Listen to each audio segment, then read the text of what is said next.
Welcome back to the road to Alligator Alcatraz. I'm Glenna Milberg outside the migrant detention facility that was built at warp speed literally in 2 weeks, opening on July 1st. And since then, we've been trying to answer so many of your questions, such like how much did all of this cost and who's paying for it, and also who's profiting from it.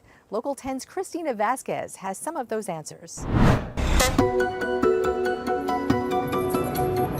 This is all because of an open border policy.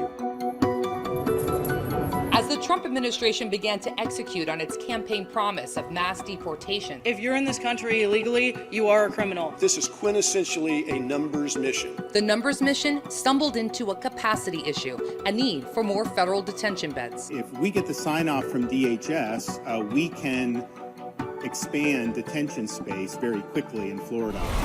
The expansion began, said state officials, under emergency management and procedures.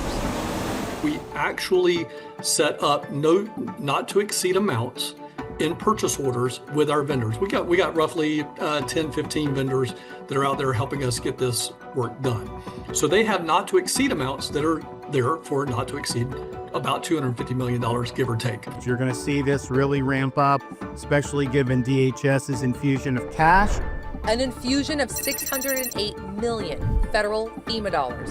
That is how much Florida applied for, and on September 30th, one day before the government shutdown, was awarded, according to a spokesperson for the Department of Homeland Security. This is what I said from the beginning on this. We will get reimbursed eventually. The executive office of the governor confirming the 9-figure reimbursement will pay for construction and management of Alligator Alcatraz and a second state-run detention center state officials call the deportation depot. Welcome the governor stepping up and helping us with these transitional facilities. I saw Tom Homan the other day, and he's just like, send us your reimbursements. You know, we got a lot of money now. We want to help you guys. While DHS estimated the total cost to be approximately $450 million for 1 year at Alligator Alcatraz, the state spent more than half of that just weeks into operation. Local 10 News learned during a federal court proceeding in mid-August that the state had already spent upwards of $250 million.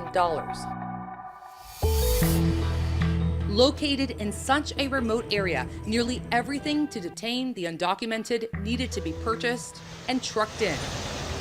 Nearly $37 million to a company called LTS Inc. for services to include asphalt roadway construction, generators and gas, industrial lights and site shuttles, millions for catering, kitchen staff, transport vehicles, and a guardhouse. Money spent on a hot water hand washing trailer, lightning alarm sirens, radios and accessories, in some cases, an additional rush fee.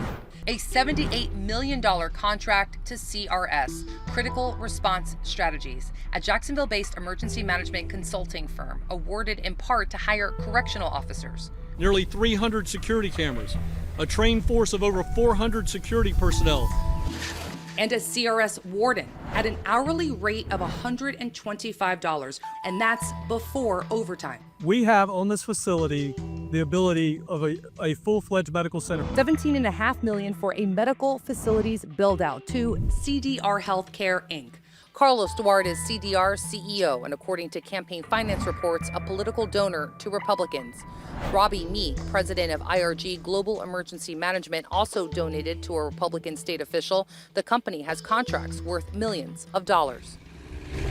Another vendor, Duty Calls, a portable toilet and shower supplier, and this purchase order awarded $22 million, and a separate purchase order awarded more than $27 million.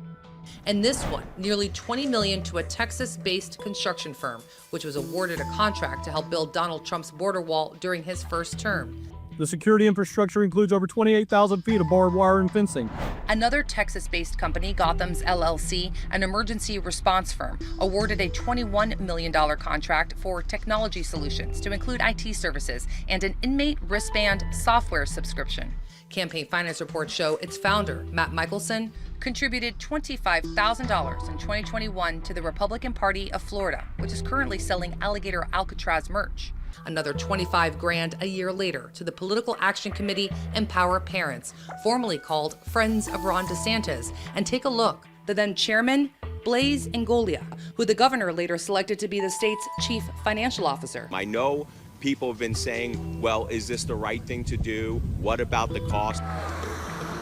A key issue when it comes to the taxpayer expense of this facility has been the lack of transparency. The Sunshine State's database went dark. All of a sudden, those contracts disappeared from the database. Contracts showing line item expenditures removed from public view. We've replaced it with summary sheets on the actual amount that they've been given. We don't think that's good enough. We think the law entitles the public to see the details about exactly what is being paid for, what are the terms that these companies were able to negotiate with the state. Attorney Jim Lake. We hope that we can resolve this short of litigation, but if not, we're prepared to file a lawsuit to obtain these public records. Florida First Amendment Foundation Executive Director Bobby Block. There are two laws that really require the state to have them out there. They are violating both of them. We think the public has a significant interest in how the state is spending hundreds of millions of dollars. The group Friends of the Everglades has filed a lawsuit in order to obtain those public records connected to the construction and operation of Alligator Alcatraz. Legal analysts say another taxpayer cost to consider litigation as the facility now faces several legal challenges.